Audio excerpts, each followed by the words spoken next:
Cuando las discusiones se radicalizan, pasan cosas como que se llegan a extremos donde algunos dicen que el Estado directamente no tiene que existir o no tiene que intervenir en la economía. Directamente no tiene que existir y no tiene que intervenir. Y otros que dicen, bueno, el Estado es todo. Y por ahí no es ni una cosa ni la otra. Es el Estado interviniendo en la medida justa, como árbitro en la economía, para que unos no se impongan sobre otros con la fuerza, con el poder que da el dinero, que dicho sea de paso, es extraordinario.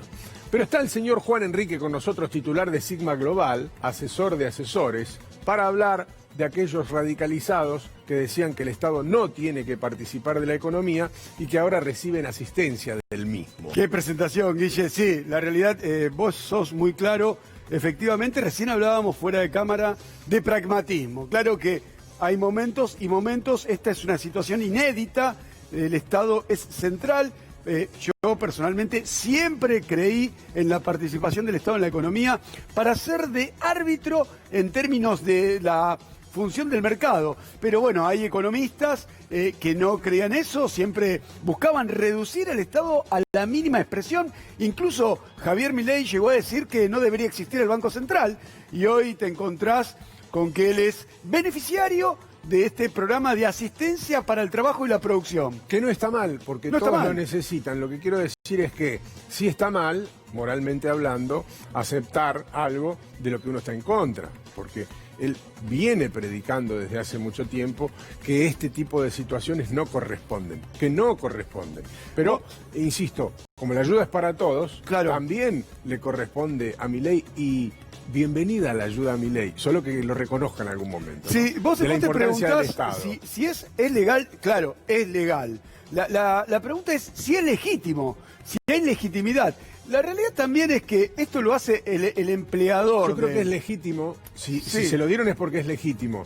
El tema es si es ético a partir de lo que uno predica, digamos, lo que uno le dice a la sociedad, porque él se presenta como alguien de firmes convicciones que cree en algo, ¿no? Sí, contemplando que esto lo hace el empleador de él, uno quiere analizarlo un poquito más, ¿no? Y la realidad es que él no lo decide el empleador de él. Pero también hay que decirlo, no voy a dar nombres, que el empleador de él tiene concesiones con el Estado Nacional. O sea que, en definitiva, no hace falta llegar al ATP, a esta lluvia de ATP, bienvenido sea, ¿no?, la ayuda del Estado en una circunstancia como esta. La realidad es que siempre el economista Javier Milei dependió de los ingresos del Estado, siempre, no casualmente ahora por este cobro de ATP, él siempre cobró un salario dependiendo del Estado.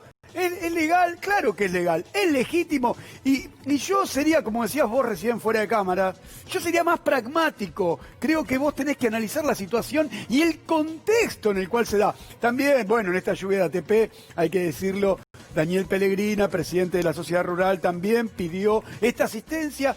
Claro, la Sociedad Rural tiene problemas, no ahí están, los socios no están pagando también. Y es legal, claro, no sé si es legítimo. Y después, bueno, el amigo del alma, el hermano del alma de toda la vida del expresidente, se fue a Miami. No, se fue a vivir a Estados Unidos. En un vuelo el sábado se rajó. Un vuelo privado, también infringiendo la cuarentena. 9 pasajeros salieron del aeropuerto de San Fernando, 3, entre los cuales está él, ciudadano de Estados Unidos. Mirá, Guille, lo que pasó en la República Argentina en los últimos 4 años es delito en términos de fuga, endeudamiento y fuga de capital. Es delito porque fue comprobado por una causa iniciada por Alejandro Olmos y que fue, digamos, dictaminado por el juez Ballestero, pero claro, prescribió. Claro que es delito. ¿Qué sucede? Estos muchachos... Hay una investigación judicial que recién se inicia para saber cuál fue el destino de 87.000 millones de dólares. Sí. Para saber cuál es el destino. Es decir, cuándo estuvieron en Argentina, cuánto tiempo estuvo en Argentina, qué empresas trabajaron con esos fondos, en todo caso, qué bancos trabajaron con esos fondos, qué personas se movieron con esos fondos, a qué cuentas fueron transferidas y hacia qué cuentas en el extranjero fueron giradas, para tratar de establecer la ruta de ese dinero que, como ustedes comprenderán, es monumental como cifra, 87.000 millones de dólares. Si usted se imagina todo ese dinero conjunto, 87.000 millones de dólares, no entraría en volumen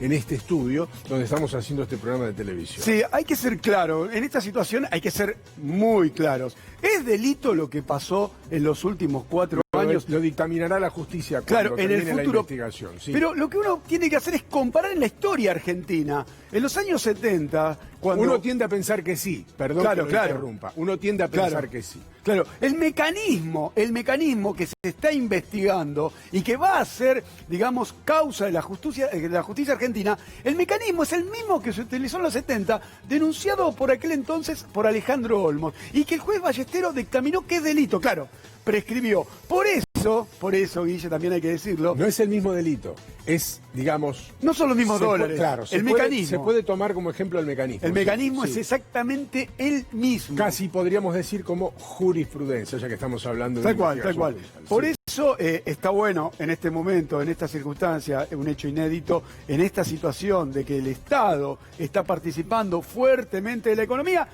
exteriorizar esta situación, ¿no? Porque es verdad que esto sí, en términos de ayuda del Estado, es legal. Lo que sí, a mí no me quedan dudas, Guille, que esto no es legítimo de cara a los actores que golpearon fuertemente al Estado. Hay algo que es extraordinario, que es la capacidad que tenemos nosotros de expresarnos, la posibilidad, para decirlo correctamente, no la capacidad, la posibilidad que tenemos de expresarnos, todos en Argentina, absolutamente todos, de decir lo que queremos frente a una cámara de televisión o frente a un auditorio o frente a quien raye en este caso, decir lo que pensamos, sostener lo que pensamos, tratar de convencer a terceros de que lo que pensamos sirve para algo en la sociedad. Ahora, muchas veces cuando alguien toma otra postura, defendiendo los intereses de aquellos que no tienen ni voz ni voto a veces en esta sociedad, somos señalados con personajes o con personajes como Milei, a veces señalados, quienes nos recriminan, personajes como Milei, que nosotros deberíamos vivir igual que como viven las personas a las que a veces defendemos, insistimos, sencillamente porque no tienen ni voz ni voto. Ahora, nosotros no somos iguales, pero podríamos utilizar la misma lógica y decirle a Milei, no era que el Estado era un gusano que se alimentaba de todos nosotros y que nosotros no podíamos recibir nada del Estado y que había que minimizarlo y reducirlo a la mínima expresión. No vamos a entrar en esa chicana, solamente lo digo para que ustedes comprendan que a veces los discursos no se deben comprar con el 100% de lo que a nosotros nos dicen. Un detalle más, ¿no? Hay que Guille? pensar. Sí, sí. Hay que pensar. Hablando del Estado en la participación de la economía, recordemos que días antes de la cuarentena, hablando principios de marzo, el representante de la sociedad rural era la cara visible del enfrentamiento con el gobierno respecto a las retenciones, la forma de financiar el Estado, ¿no? Algo que fue reducido a la mínima expresión durante los 4 años del gobierno de Mauricio Macri, cuando en aquel momento, ¿recordás, Guille? Recordemos cuando en aquel momento volvieron las retenciones, Daniel Pellegrina decía que sí eran necesarias, ahora con este gobierno no eran necesarias. Insisto, uno puede ayudar como Estado a las personas que lo necesiten y a las empresas que lo necesiten, sea como piensen los empresarios, Claro. Incluso a veces habiendo hablado mal del gobierno de turno. Estamos hablando de otra cuestión, estamos hablando de lo que es moralmente aceptable y aquello que nosotros podemos señalar desde algún lugar.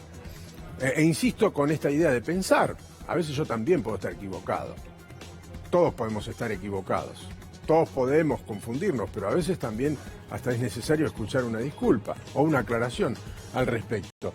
Juan, te voy a leer un destacado, haciendo referencia al comentario que hacías más temprano sobre el mejor amigo del expresidente Mauricio Macri, publicado en el diario Perfil en este caso. El título es: Nicolás Caputo esquivó la cuarentena y se fue a Miami con su mujer y su hijo menor. Se fue a vivir a Estados Unidos, Guille. Se fue a Estados Unidos, más precisamente a Miami, aclara Perfil. Viajó el domingo 24 de mayo Nicolás Caputo con Agustina Yes, el hijo de ambos, y otros pasajeros más. A radicarse aparentemente. 9 pasajeros, sí, de los cuales 3 son ciudadanos norteamericanos. O sea, 3 personas que viajaban en ese avión tienen la doble ciudadanía. Lo que representa eso Y volando en términos de la cuarentena, y ahí vemos un poco la desigualdad que se da en la República Argentina y que ahora se nota mucho más en esta situación de cuarentena y de pandemia. La desigualdad es muy fuerte, estamos viendo lo que pasa en el barrio Azul y esta situación, ¿no? Y también con la famosa conductora que se fue a Uruguay. De todas maneras no son buenos ilegales, es decir, no salen desde un campo, sino que alguien le